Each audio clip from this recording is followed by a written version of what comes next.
आज हम एडगेड अभ्यास पुस्तिका कक्षा 6 विज्ञान अध्याय 3 के प्रश्न उत्तर हल करेंगे। अध्याय का नाम है पदार्थों का पृथक्करण। तो चलिए हम इसके प्रश्न उत्तर की ओर बढ़ते हैं। तो प्रश्न नंबर 1 पर दिया है बहुविकल्पीय प्रश्न। प्रश्न 1.1 है, यदि सही विकल्प चुनकर लिखिए। पहला है, सूखे पौधों की डंडियों से अन्न कणों अथवा अनाज को पृथक करने के प्रक्रम को कहते हैं। ऑप्शन ए निष्पावन, option B threshing, option C चालन, ऑप्शन डी अवसाधन। उत्तर में हम लिखेंगे ऑप्शन बी थ्रेसिंग। चलिए इसके बाद दूसरा है, गेहूं, चावल या दाल में से कुछ बड़े मिट्टी के कणों या पत्थरों को पृथक करने में किस विधि का उपयोग करेंगे। ऑप्शन ए निष्पावन, ऑप्शन बी अवसाधन, ऑप्शन सी निस्तारण, ऑप्शन डी हस्तचयन। इसमें सही ऑप्शन है ऑप्शन सी हस्तचयन। चलिए आगे हम बढ़ते हैं। तीसरा है, मंथन उपकेंद्रण विधि द्वारा ऑप्शन ए अनाज से भूसे को अलग किया जाता है, ऑप्शन बी दूध या दही से मक्खन निकाला जाता है, ऑप्शन सी पानी और तेल के मिश्रण को अलग किया जाता है, ऑप्शन डी पानी में से रेत को अलग किया जाता है। तो उत्तर में लिखेंगे ऑप्शन डी दूध या दही से मक्खन निकाला जाता है। ऑप्शन डी नहीं है यहाँ पर, ऑप्शन बी है ये। इसके बाद चौथा है, यदि आपको पानी और नारियल तेल के मिश्रण में से दोनों को पृथक पृथक करना हो तो आप किस विधि का उपयोग करेंगे। तो यहाँ पर ऑप्शन बी लिखेंगे निस्तारण। चलिए इसके बाद पांचवा है, समुद्री जल से नमक किस विधि द्वारा बनता है। ऑप्शन ए निष्पावन, ऑप्शन बी बाष्पन, ऑप्शन सी संघनन, ऑप्शन डी निस्यंदन। तो इसमें सही ऑप्शन है ऑप्शन बी बाष्पन। चलिए इसके बाद प्रश्न नंबर 1.2 करते हैं हल। दिए गए शब्दों में से चुनकर रिक्त स्थानों की पूर्ति कीजिए। तो यहाँ पर कुछ शब्द दिए हैं, उनमें से हमें सही शब्द छांटकर खाली स्थान में भरना है। तो पहला है, जल को उसके खाली स्थान में लिखेंगे वाष्प में परिवर्तन करने की प्रक्रिया को वाष्पन कहलाती है। दूसरा है, पंकिल जल को थोड़ी देर के लिए छोड़ दिया जाए तो भारी अशुद्धियाँ खाली स्थान में लिखेंगे तली में बैठ जाएंगी। तीसरा है, वाष्पन विधि द्वारा समुद्री जल से खाली स्थान में लिखेंगे नमक बनाया जाता है। चौथा है, संघनन की प्रक्रिया में जल वाष्प खाली स्थान में लिखेंगे ठंडी होकर जल में बदल जाती है। इसके बाद पांचवा है, घरों में पनीर बनाने के लिए खाली स्थान में लिखेंगे निस्यंदन विधि का उपयोग किया जाता है। चलिए हम आगे चलते हैं। अति लघु उत्तरीय प्रश्न है आगे। प्रश्न नंबर 2 है, पहेली के बाजार से सामान लेकर लौटते समय अचानक उसके सामान का थैला फट जाने से उसका सभी सामान आपस में मिल जाता है। अब बताइए कि पहेली क्या करेगी। तो उत्तर में लिखेंगे, पहेली अपने सामान को एकत्रित करके एक नई थैली में व्यवस्थित रूप से रखेगी और देखेगी कि कोई वस्तु छूट तो नहीं गई है। इसके बाद प्रश्न नंबर 3 है, पंकिल जल से स्वच्छ जल किस प्रकार प्राप्त किया जा सकता है, समझाइए। तो उत्तर में लिखेंगे पंकिल, ये पंकिल है, पंकिल जल से स्वच्छ जल आस्वादन, निस्तारण तथा निस्यंदन विधि द्वारा प्राप्त किया जाता है। अगला है प्रश्न नंबर 4, अपने दैनिक जीवन में चालन विधि के प्रयोग को आप कहाँ कहाँ देखते हैं, 2 उदाहरण दीजिए। उत्तर, आटे से चोकर अलग करना, स्वर्णकारों द्वारा अलग अलग आकारों के मोतियों को अलग करना तथा अनाजों को अलग करने के लिए किया जाता है। फिर प्रश्न नंबर 5 है, शक्कर को कमरे के ताप पर पानी में घोला गया, लेकिन यदि पहेली को और अधिक शक्कर पानी में घोलना होगा तो पहेली क्या करेगी। तो उत्तर में लिखेंगे, शक्कर को और अधिक घोलने के लिए पहेली मिश्रण को गर्म करेगी। चलिए प्रश्न नंबर 6 है, मक्खन को कौन सी विधि द्वारा निकाला जाता है, चित्र द्वारा समझाइए। तो उत्तर में लिखेंगे, मक्खन को मंथन विधि द्वारा निकाला जाता है। ये देखिए, पहले रई जो लकड़ी की होती थी उससे इसको हाथों द्वारा मथा जाता था।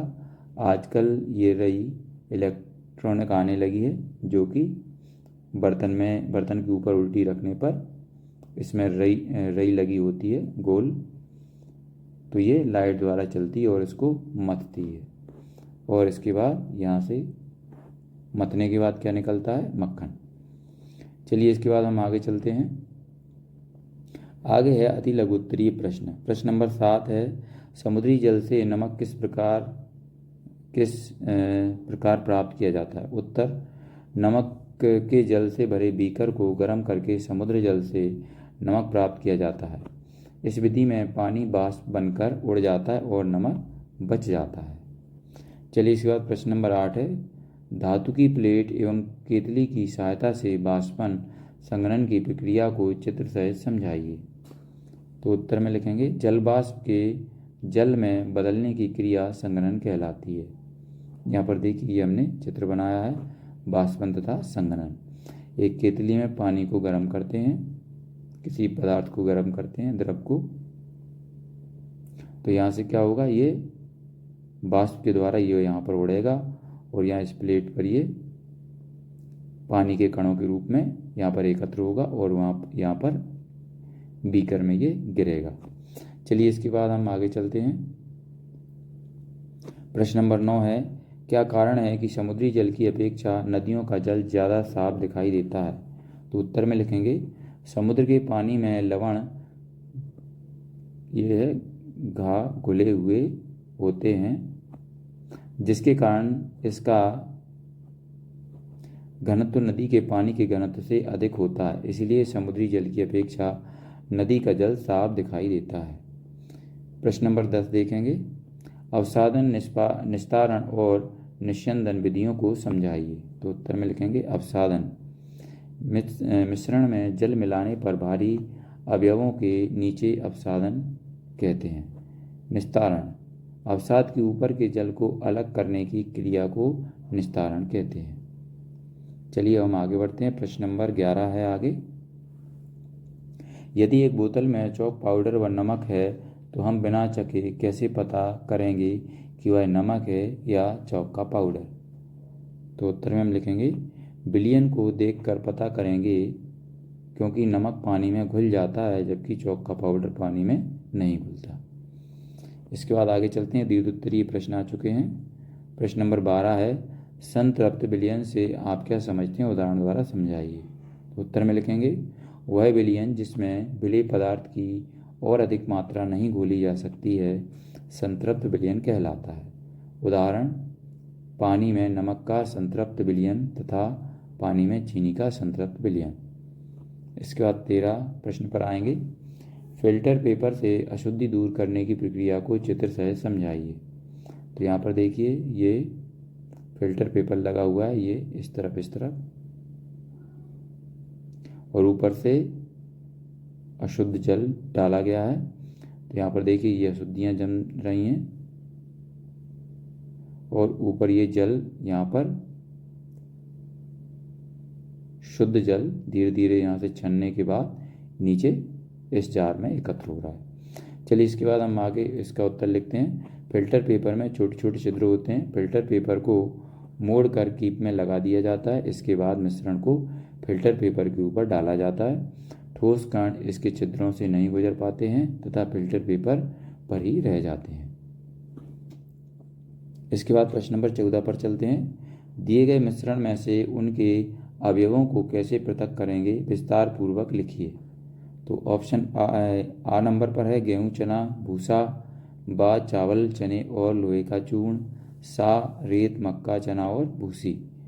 तो उत्तर में लिखेंगे आ नंबर पर, इस मिश्रण में से भूसा फटकना विधि द्वारा अलग कर लेंगे, गेहूं और चना शेष रह जाएगा, इन्हें छानना विधि द्वारा अलग कर लेंगे। इसके बाद बी है, सबसे पहले मिश्रण में से चुंबक से लोहा चूर्ण अलग कर लेंगे, अवशेष चावल तथा चने के मिश्रण छालन विधि द्वारा अलग कर लेंगे। ये छानन विधि है। इसके बाद सी है, इस मिश्रण में से भूसा फटकना विधि द्वारा अलग कर लेंगे, रेत तथा मक्का चना शेष रह जाएगी, उन्हें इन्हें छाना विधि द्वारा अलग कर लेंगे। चलिए इसके बाद प्रोजेक्ट कार्य बना जाता है हमारे सामने। इसमें दिया है अपने अपने परिवेश में विभिन्न पदार्थों के पृथक्करण की विधियां देखी होंगी। इन विधियों को सारणी बनाकर निम्नानुसार लिखिए। तो यहाँ पर क्रमांक इस तरफ दिया है और यहाँ पर पृथक्करण की विधि का नाम लिखेंगे और इस कॉलम में पृथक किए जाने वाले पदार्थ के नाम लिखेंगे। तो यहाँ पर चलिए यहाँ पर हम ये क्रमांक डाल देते हैं।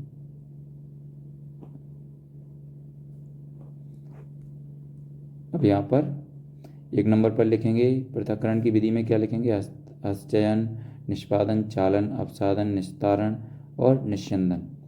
इसके बाद पृथक किए जाने वाले पदार्थ चावल और कंकड़, गेहूं और भूसा, आटा और चोकर, चना और पत्तियां, पानी और तेल, चाय और पत्ती। इसके बाद हम आगे बढ़ते हैं। प्रोजेक्ट कार्य 2 आता है हमारे सामने। इसमें दिया है आप निम्न मिश्रण को कैसे पृथक करेंगे, आपके दैनिक जीवन के अवलोकन के आधार पर अन्य उदाहरण लिखें। एक तरफ दिए हुए मिश्रण और दूसरी तरफ हमें लिखना है विधि। तो तेल और पानी के मिश्रण को पृथक करने में कौन सी विधि अपनाएंगे, निस्तारण। शक्कर के पानी से शक्कर को वाष्पन, दही से मक्खन को पृथक करने के लिए मंथन। इसके बाद चाय से चाय पत्ती, निस्यंदन और मिट्टी युक्त जल से साफ पानी निकालने के लिए हम निस्पंदन विधि का उपयोग करेंगे। ये यहाँ पर हमारा पाठ अध्याय 3 समाप्त हो चुका है। तो बच्चों, अगर आपको हमारा ये वीडियो अच्छा लगता है तो इसको लाइक करें, अपने दोस्तों के साथ शेयर करें। इसी तरीके की और वीडियो पाने के लिए हमारे चैनल को सब्सक्राइब करना ना भूलें। धन्यवाद।